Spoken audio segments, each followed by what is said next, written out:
Hello, hope you're well, and this video is showing you the dark art technique of velveting, where you slice beef, coat it in bicarbonate of soda, freeze it, it tears all the fibres apart, and then when you thaw it out and fry it, it's incredibly tender. And it's the same technique that they use in Chinese fillet steak beef and various other things. And I decided I'd put it in my stroganoff. So you look at the stroganoff recipe, you see that I'm using the beef, and this is how I do it. You can also use it for thaw it out and have it as in a fried beef steak sandwich at lunchtime, and when you want to try and get gout.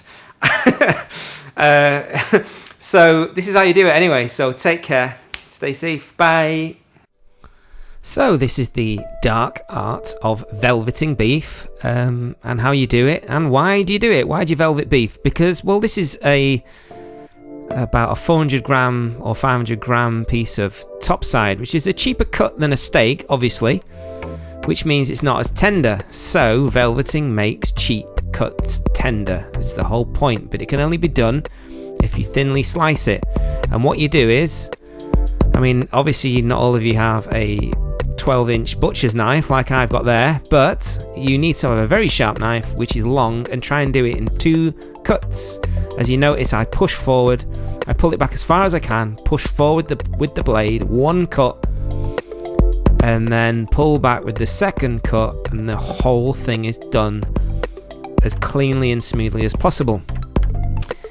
So then what we do is, when we have enough, so I'm looking at taking about 250 grams worth of that beef to go in the stroganoff dish, which I'll be putting up, and you may have come to this from that. So anyway, about 250 grams of beef, thinly sliced, and then what you do is you coat it in bicarbonate of soda, and then freeze it. What happens is the bicarb etches away at the fat molecules, and the freezing process tears them apart, so that when you thaw it out again after freezing it for about 24 hours or even longer, all the fat fibers and sinew has been tore apart, and it makes it incredibly soft even if you fry it at a very high heat, which is why it's used in Chinese stir fry and Chinese fillet beef dishes. It's a way of taking a cheap cut and making it seem more expensive. That is the nature of peasant food, basically, which is a lot of stuff that we cook is peasant food, making the most out of the least that we have. So in goes there the bicarbonate of soda, 1 teaspoon. In we go. Try not to put too much in. Don't go over the top, because it becomes slimy and hideous, which is not what you're after. Believe you me, as my dad would say.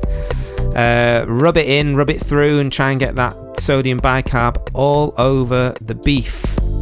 I mean, it doesn't look like I'm being particularly friendly with that meat, but that's the way you get it all over it. And then I add seasoning. So a teaspoon of English mustard powder, a teaspoon of garlic powder, and a good sprinkling of salt, so that when I freeze it and thaw it back out, I can use it for all sorts. For example, if I wanted a hot fried beef sandwich, it'd already be seasoned with garlic and English mustard. It would taste unbelievable. That's my theory behind that.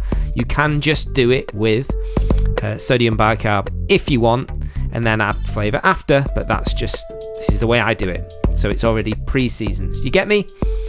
And then you get, after mixing all that in a bowl, you lay it into a takeaway pot, or even you could just put it in a bag, basically, because you're going to freeze it evenly and then thaw it back out the following day or the following week, or whatever you wish.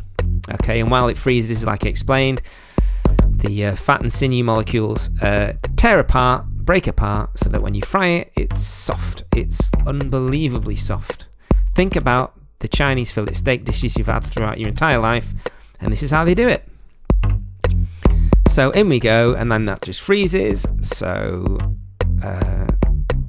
put that in the freezer, and then you take it out, and hey presto, we have loads of frozen beef that needs thawing out and going in the stroganoff. That's what that is there.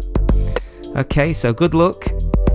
You'll start freaking out while you're doing it, but it's well worth doing it. It's an incredible thing to learn, and you can apply it to lamb and chicken. I've not done it. I just stick with beef. It feels much safer at the moment.